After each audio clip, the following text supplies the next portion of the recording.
If he freaks out and pulls out of the contract, how would I explain that to Zach and Harper? I would have lost the firm's biggest client the day after we signed him. With a baby on the way, I need to make sure my job is as stable as possible. He takes a step back and extends his hand towards the counter, gesturing me to go ahead. I tuck my chin down and walk by him, inhaling silently as I walk by. He smells exactly as I remember, fresh and musky at the same time. I keep my eyes on the menu above the baristas and try to walk without stumbling. He's so close to me, it's making my head spin. He puts his fist on the counter and looks up at the board, and I slide in beside him. The heat of his body is making my head spin. I can feel his arm against mine, so close to me. All I want to do is slide in and rest my head on his chest. "What can I get for you?" the young man with a nose ring asks, after he places someone's steaming cups of coffee on the ledge. "I'll have a large green tea and—" I turn to Lucas. "Americano, please." "Nice," I say with a smile. "That's my drink." Lucas smiles and frowns at the same time. "Not green tea?" "Oh," I respond as I wave my hand. "I can't have coffee right now." "Why not?"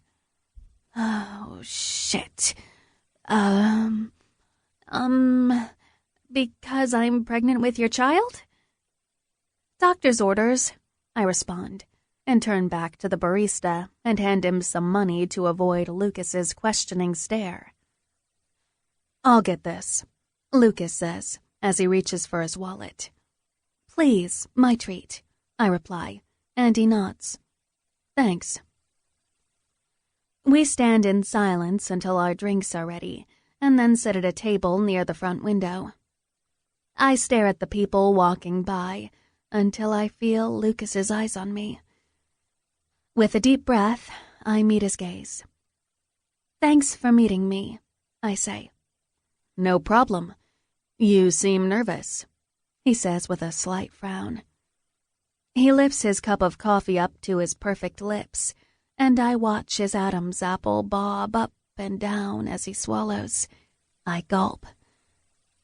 "Just surprised, I guess, to see you." "And be pregnant with your child." "Don't worry, I don't bite," he says with a grin. "What if I wanted you to bite?" The words slip out of my mouth before I can stop them, and my heart starts jumping again. Each heartbeat sends a pulse through my center, as Lucas's eyebrows raise ever so slightly. He stares at me with those pale blue eyes, trying to read my face. Why would I say that? We work for him now. I drop my eyes and take a sip of tea. I know why I said that. I said it because the minute I laid eyes on him, all I could think about were his hands on my body and his mouth on mine. Sitting across from him is torture. Lucas clears his throat and shifts in his seat. I shouldn't have said that. I glance back at him, and he's staring out the window. So, I don't even know where I'm going with this. I just started talking without thinking. Why does he have this effect on me? I'm glad you chose us to represent your clients. His eyes flick back to me, and the brightness in them dulls. Shit. I shouldn't have started talking about work. He nods. You were the best team. I look forward to working with your company. His voice is empty, like he's suddenly lost interest. I don't know what to say to get the spark between us back. Thanks, I respond lamely. So do we. He glances back out the window, and I wring my hands together. This isn't me. I'm not nervous. I sip my tea.